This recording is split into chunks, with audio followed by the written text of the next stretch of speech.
Hi everyone, welcome to AI Crack channel. This is Akash Kingwar and today we'll be studying limits lecture 2. So this lecture is going to be a little lengthy than usual ones because we are going to solve a lot of problems today. So let us start with the discussion. This is QOD 14, just take the screenshot. Now let's start. So let us start with the refresher example from the previous lecture. That is limit x tends to infinity 5x square minus x plus 1 divided by 3x square plus 5x minus x. Now we know that whenever we have been given a form of infinity by infinity, in that case we can use L'Hopital very easily, right? We'll differentiate it once, and we'll get the answer. But now let me introduce two methods. So let's take method 1. In this one, what we'll do, we'll convert x equals to 1 by t. What we'll do, we'll write x as 1 by t. Why? Because that will convert this entire equation to 0 by 0 format. Let me show you how. Limit now t becomes 0 as x approaches infinity, t approaches 0, right? Because x is 1 by t. Now that will give me 5 by t square minus 1 by t plus 1 divided by 3 by t square plus 5 by t minus 6. Now this is the equation. Now what I'll do, I'll take the LCM. So what we'll get, 5 minus t plus t square divided by 3 plus 5t minus 6t square. Now you can apply the direct formula over here. T is approaching 0. This is also approaching 0. This is also approaching 0. This is also approaching 0. So what we got, 5 by 3. So that's how we can solve it. Now let us discuss M2. In this case, we'll write the equation as it is. 3x square plus 5x minus 6. But what we'll do, we'll divide the entire equation with the highest power. So highest power is over here is x square. So we'll divide it by x square. That gives me 5 minus 1 by x plus 1 by x square divided by 3 plus 5 by x minus 6 by x square. Now as x approaches infinity, this value becomes 0. This also becomes 0. This also becomes 0. This also becomes 0. So again, similar result. So either you can do t equals to 1 by x, either you can do this, or you can directly divide with the highest power and get the result. Now we can see one common pattern over here. So the highest power, the coefficients of highest power is the answer. So basically ratio of coefficients of highest power is the answer. So no matter whatever is written over here, we have to just divide with the highest power in the numerator and denominator, and that will give us the answer. So let's say we have equation like 5x cube minus x plus 1, but in the numerator and the denominator we have 3x square only. 5x plus minus 6. Now what we'll have to do, we'll have to divide with the highest power in both numerator and denominator. That will give me 5 minus 1 by x square plus 1 by x cube divided by 3 by x plus 5 by x square minus 6 by x cube, right? So now all these become 0. Now this one becomes infinity. Basically does not exist in such cases. Now let's try to generalize it. So we can see that whenever the highest power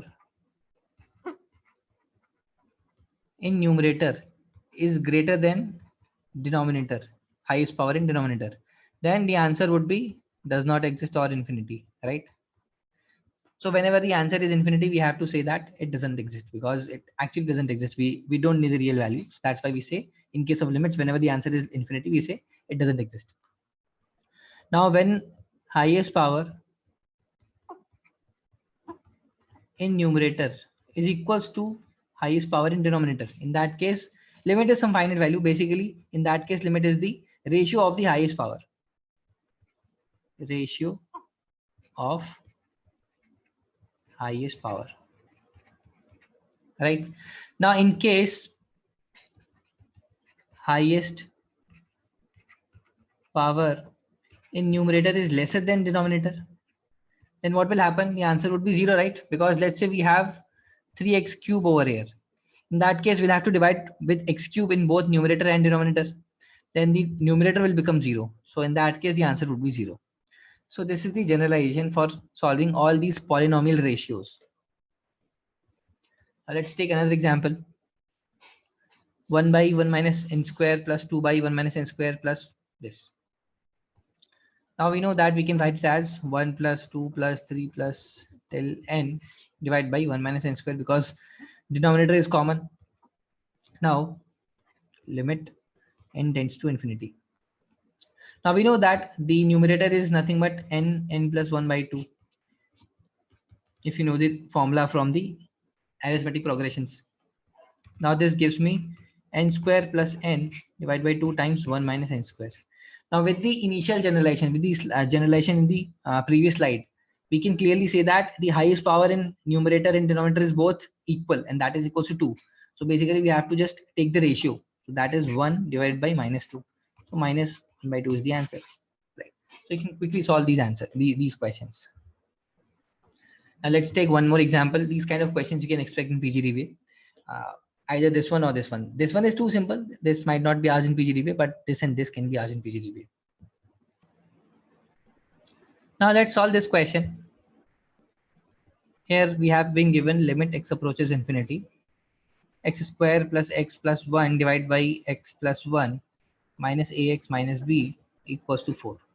Now in the previous slide, we got to know that whenever the highest power in numerator is greater than highest power in denominator, in that case limit doesn't exist. But here it's saying that it is existing, and that is finite, and that is equals to 4. So basically when I'm cross multiplying this over here, I'll get a quadratic equation.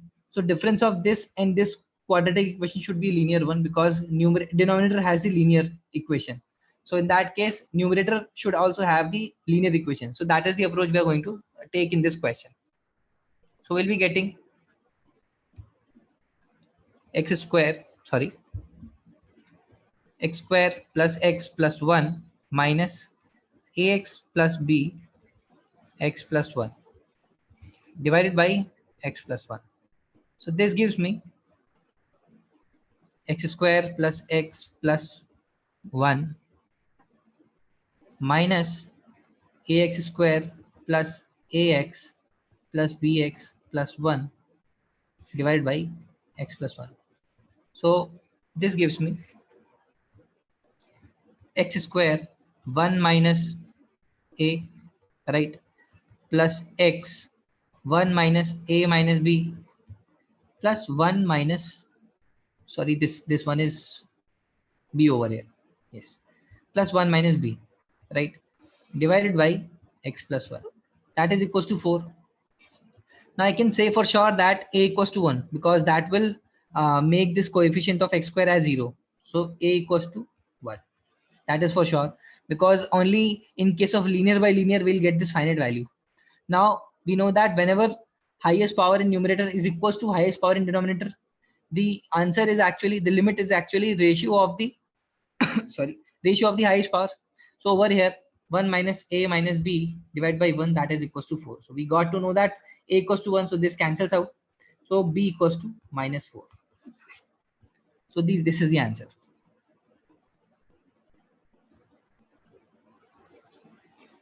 Now let's talk about the other two indeterminate forms, 0 into infinity and infinity minus infinity. So as I told earlier, there is nothing new over here.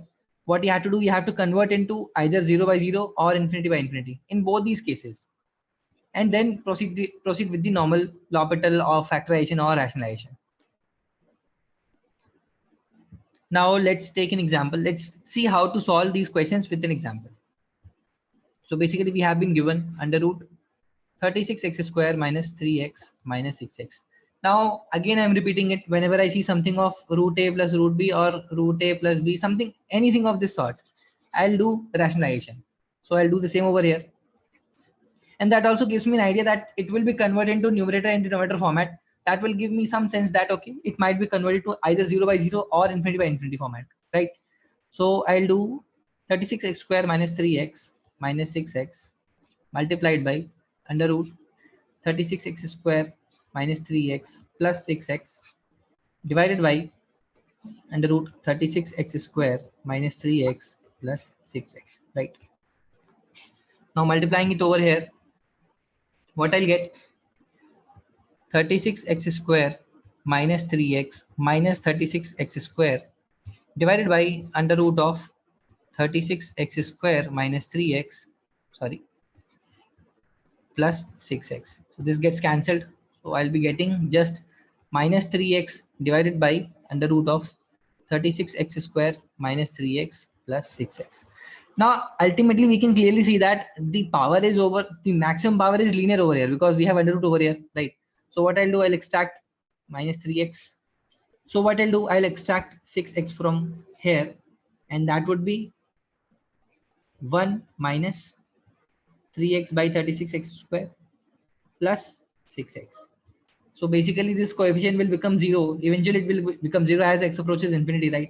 So we have to just look at the highest powers, the linear powers over here. This becomes 0. This becomes basically overall 1 minus 0. So in the denominator we have 6 plus 6, 12, and in numerator we have minus 3. So we'll get the answer as minus 3 by 12. That is minus 1 by 4, right? So this is how you have to solve it. What we did, we just rationalize it to convert into infinity by infinity form. And then we use a similar approach for infinity by infinity, basically checking the highest power of the numerator and denominator powers. Now let's try to solve this example. This is again infinity minus infinity format, right?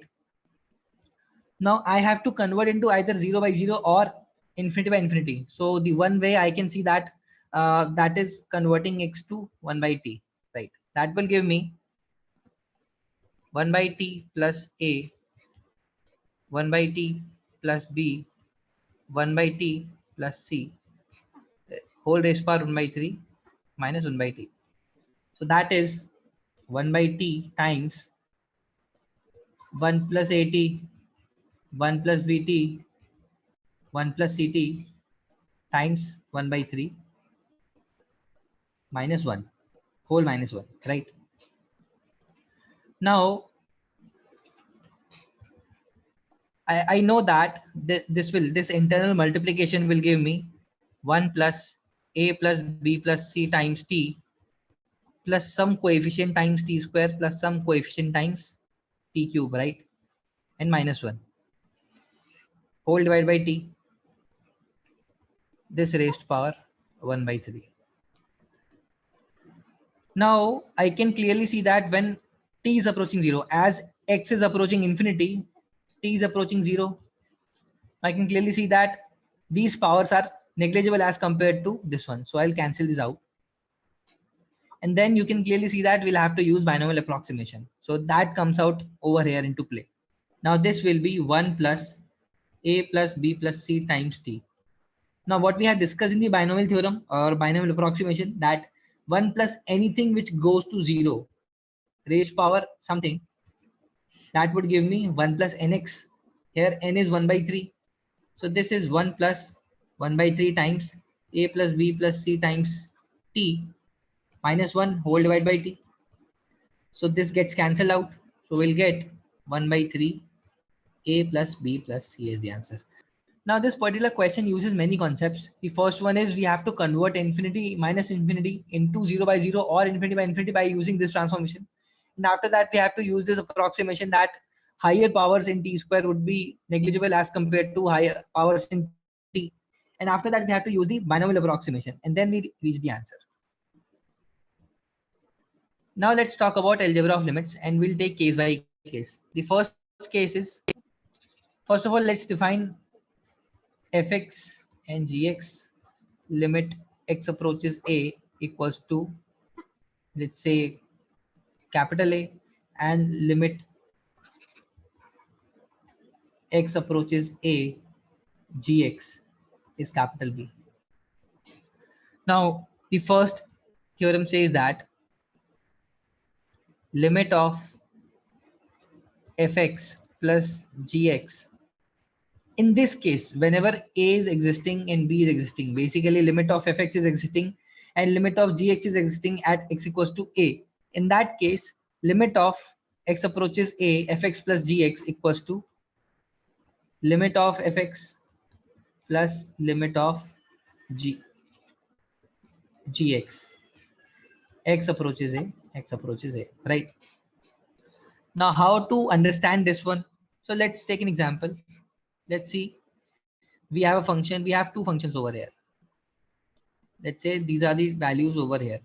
So we can clearly see that in this case, let's say this is a value, this is b value, and this is also c value. Now I can clearly say that at a, this function has value b plus h, right? Over here, this value has c plus h, not c. At just near the vicinity of this point, this value has b plus h and this value has c plus h. So if we take the addition of both these functions, what we'll get? We'll get b plus c plus 2h. Now what's the limiting value? Limiting value is only b plus c because h is very small number. H is infinitesimally small number. So eventually we'll get b plus c only, right? So that is what we are talking over here. A is existing. So here A is B and B is C over here, right? So A is existing, B is existing. So we have to add both of these to get the final limit of the addition function. Now similarly, you can clearly see that f of x dot g of x limit x approaches A. That would give me limit x approaches A fx dot limit x approaches a gx. That is also very intuitive. Let's take the similar example earlier as we had taken earlier, b plus h and c plus h. That would give me bc plus b times, sorry, h times b plus c plus h square. Now this is 0, this is 0. Eventually it comes out to be bc only. So this limit, this individual limit was b, this individual limit was c. So we got bc as the answer, right? We have taken the previous example. Now similarly for division as well, if it's true for multiplication, it's true for division and some constant multiplication as well. So third one is limit k times, sorry, limit of function x approaches a k times fx. That would be equals to k times limit of fx x approaches a. And similarly, limit x approaches a fx by gx, given that gx is not equals to 0 at x equals to a, basically limit of gx is not equals to 0 when x approaches a, that would be limit of fx x approaches a divided by limit of gx x approaches a. Here limit of gx is not equals to 0 when x approaches a, right? Only in that case. So this is nothing but a modification of this one only. Now what next? The next one is limit x approaches a fx raised to power gx. That would be equals to limit x approaches a fx raised to power limit x approaches a gx. Now let's take a numerical example for this one. Suppose at x equals to a, x nearing a, suppose when x is approaching a, in that case we have fx as 2.0001, and similarly we have gx as also 2.0001. Now I can clearly say that this value would be somewhere around 4.00000001, somewhere around that, right? And that would eventually be 4. If we talk about the limiting value would be 4, right? So over here, limit of this one, limit of 2.0001 is 2, and for this one as well, that is 2, that is again 4. So that is why you can take this example.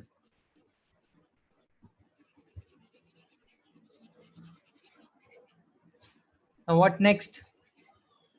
The next one is limit x approaches a mod of fx. Sorry, that would be mod of limit x approaches a fx. You can take the same examples once again. So nothing to explain over here. That's very intuitive. Now what next? The last one is limit x approaches a f of gx. That would be equals to f of limit x approaches a gx. Now this is only true when f of g of a is continuous. So we'll talk more about it in the continuity chapter, but as of now you can remember it that this is true only when f of g of a is continuous. So basically this function f of g of x is continuous at x equals to a. As of now, I can just remember it. We'll talk about it later. Now, why did we study all of these things? So now let's see how questions can be framed in this one. So we'll take all the cases over here and we'll take the examples afterwards.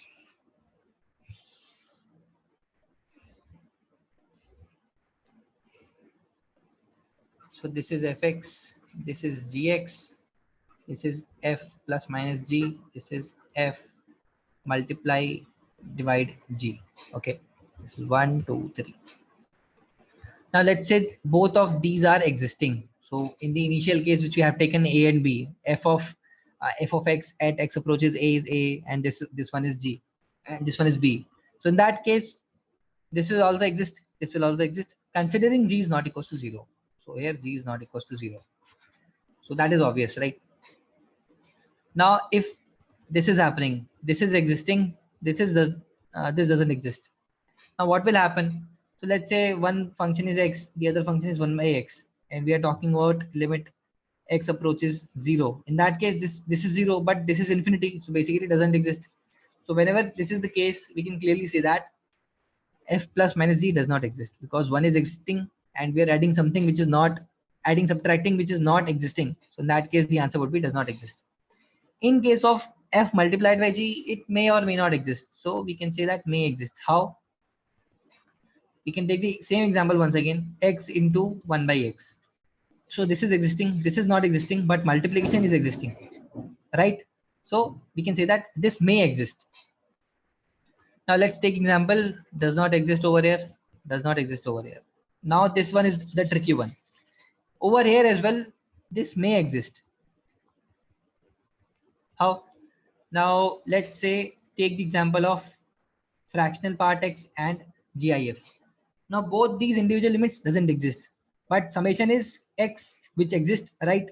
So that's why when we have two functions whose limits at individual points doesn't exist, the summation might or might not exist. So that is why it may exist or may not exist. Similarly for this multiplication part, let's say we have function one split function over here, fx over here, that gives me x equals to 2 when x greater than equals to 0, x equals to 1, x less than 0. Similarly, gx is over here, that gives me 1 and 2, x greater than 0, x less than 0. Now when I'm multiplying both of these, fx and gx, I get 2 as the answer for both the cases, right? So that is why it may or may not exist. So over here, questions can be framed. So we studied all that algebra because over here, questions can be framed. And we'll see the application of the algebra over in the next questions. So you have to remember and you have to understand this entire table. Now let's talk about the standard limit 1. So basically it says that ln of 1 plus x divided by x equals to 1 when limit x approaches 0. Only in case of x approaches 0. Now we can clearly see that this is a 0 by 0 format, right? We can apply L'Hopital over here. So if we are applying L'Hopital over here, we'll get 1 upon 1 plus x divided by 1, differentiating the numerator and differentiating the denominator. Now x approaches 0, that will give me 1. Now this lets me generalize this entire standard limit in this manner. Ln of 1 plus anything over here divided by same thing over here which approaches 0. So both of these things should be equal and should approach 0, and that would be 1. So let's say we have ln of 1 plus, let's say sin x, divide by sin x, and limit x approaches 0. So when x approaches 0, this is also approaching 0 and this is also approaching 0. That would again be 1 because these two are same and also approaching 0. Then this standard format will give me 1 directly. Now let's look at this illustration. This is a 0 by 0 format, and although we can solve it with the L'Hopital rule, but we have to understand the application of these kind of standard limit formats. So I'll be solving with the help of that only. Now this is not written in standard format, so I have to convert into standard format. So log of 3 plus x can be written as log of 3 plus log of 1 plus x by 3, right? With the help of log properties, we can divide it like this. We can transform it like this in the addition format. So I'll do the same over here. So the equation becomes log of 3 plus log of 1 plus x by 3 minus log of 3 minus log of 1 minus x by 3, right? Divided by x. But again over here, this gets cancelled out. But again over here, this is not x by 3. We know we want x by 3, right? So what I'll do, I'll divide multiply with 3 and 3 over here. So this becomes 1 by 3 times log of 1 plus x by 3 divided by x by 3 minus log of 1 minus x by 3 into minus 1 by 3 into minus x by 3, right? So this becomes 1. This entire thing becomes 1. This entire thing becomes 1. So we'll get 1 by 3 minus 1 by 3. That will give me 2 by 3 as the answer. So D is the correct answer. Now let's look at another standard formats. So this one says a raised power x minus 1 divided by x equals to ln, and e raised power x minus 1 divided by x equals to ln, which is nothing but 1. Now you can clearly see that this is a 0 by 0 format, and you can use L'Hopital rule to derive these formats, to derive these values actually. So let's do it for a raised power x minus 1 by x, because that is the generic one. This is the specific one. So let's do it for the first one. So a raised power x minus 1 divided by x. Now you know that with the help of log properties that a raised power x can be written as e raised power x ln a. So we'll use the same over here. E raised power x ln a minus 1 divided by x. Now let's differentiate both the numerators and denominators. We'll get ln a e raised power x minus 1 divided by 1. Now putting x equals to 0 over here, we'll get ln a, right? Now if we replace a with e, we'll get 1. Then we'll get this one, right? So again, you have to remember this standard format, and whenever you see this kind of format in any question, you have to plug in the value directly. Now let's look at the illustration. So this says that e raised power x minus 1 divided by 1 plus ex 1 by 2 minus 1. Now this again doesn't look like a standard format, right? Limit x approaches 0. So we'll have to convert it into standard format. Now we know that we have to use binomial approximation over here, because 1 plus anything which approaches 0 raised power any n value, which is half over here. We can write it as 1 plus nx. So e raised power x minus 1 divided by 1 plus 1 by 2 e times x minus 1. This 1 gets cancelled out. We get 1 e raised power x minus 1 divided by 1 by 2 e into x. Now this is standard value, standard format. That will give me 1. So we'll get 2 by e as the answer, right?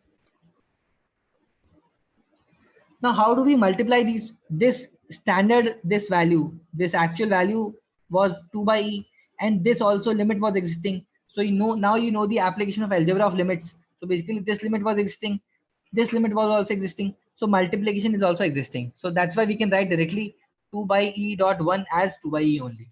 It sounds very intuitive, but algebraically it is like that only. Now let's look at another example. So this is not written in the standard format, but we have to convert it into the standard format. So actually this is tan x. This is also tan x. Now we can see that denominator has tan x minus sin x, which approaches 0, right? So basically I'll have to create something a raised power tan x minus sin x only, right? Only then we can apply the standard format. So I'll do the same over here. What I'll do, I'll take a raised power sin x as common. Then I'll get a raised power tan x minus sin x minus 1 divided by tan x minus sin x. Now we know that a raised power anything minus 1 divided by that same anything. And when this is 0 by 0 format, that would be ln a, right? So this becomes a raised power sin x dot ln a. Now a raised power sin x approaches 0. This is also approaching 0. So basically this is approaching 1. So the answer is ln a. Now let us understand the last topic of today's lecture, that is sandwich theorem. So this is actually gx.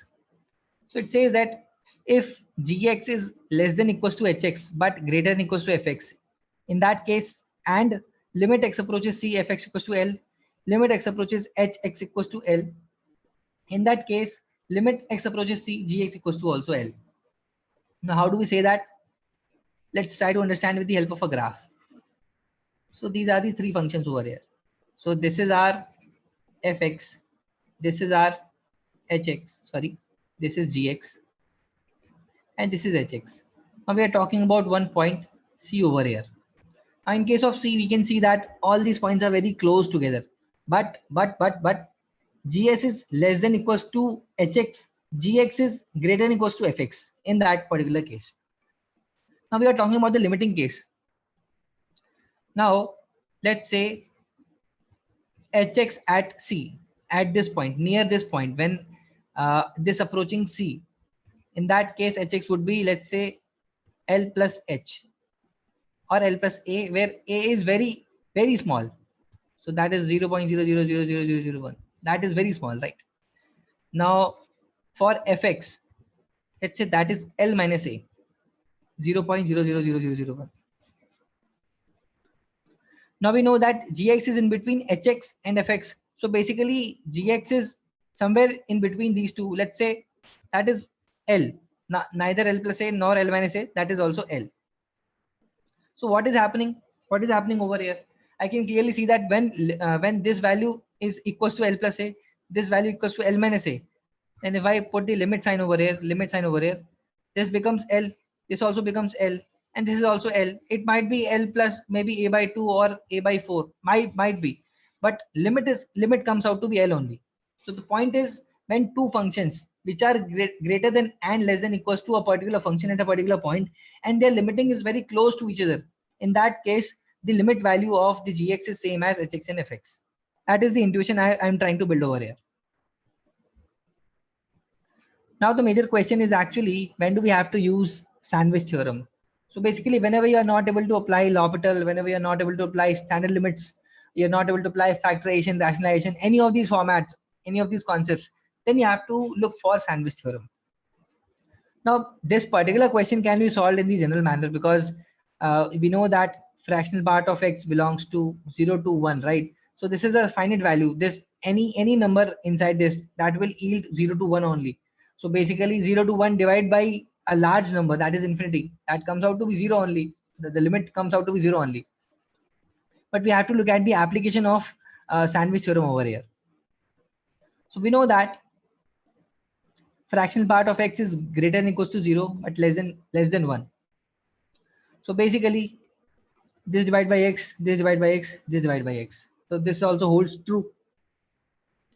Now when I'm applying limit over here, when I'm applying limiting concept over here, limit x approaches infinity. So we are talking about positive infinity over here. That's why I can assume that it's not going to opposite the signs over here. Okay. So when I'm applying limit over here, this limit becomes 0. And this becomes limit x approaches infinity, fractional x by x. And this also becomes 0 because x is infinity. So this becomes 0. Here also 1 is very small number, this becomes 0. So this value also becomes 0. This limit value also becomes 0 with the help of sandwich theorem. Now let's take one more example. Now this one was kind of very intuitive one, right? Because fractional x is nothing but it belongs to 0 to 1. So even if you are not able to apply sandwich theorem over here, you can directly say that this is 0. But not in this case. This one is not very intuitive. This is GIF function. So you cannot really say that what kind of value this particular function would possess. In that case, we'll have to use the sandwich theorem over here. Now we know that this is greater than equals to x minus 1, less than x, right? Sorry, less than equals to x, but greater than x minus 1, right? Now when I'm applying log over here, log x minus 1 less than log of GIF of x less than equals to log of x, right? Now divide by x over here. Now you have to find the limits of these two functions. So limit x approaches infinity. Now I can apply the L'Hopital over here. So that will give me 1 upon x minus 1 divided by 1. This will also give me 1 upon x divided by 1. Now when x approaches infinity, this becomes 0. This also becomes 0. So basically this also becomes 0 when x approaches infinity, right? Got the concept? So in this case, you can clearly see that you cannot apply L'Hopital directly over here. You cannot apply any standard format over here. So you'll have to take the path of sandwich theorem. Now let's take this example as the homework only. Now this one uses the similar concept as this one. Only difference is you have to apply the summation series over here. So basically, gi of fx is greater than x minus 1, less than equals to x. Similarly, 2x is greater than 2x minus 1, greater than equals to 2x, right? So you have to add all these things and you have to come at a formula. So this is how you have to do in this one, in this case. So this lecture was still here only, and we have solved too many problems today. We have seen too many examples today. We have understood too many concepts today.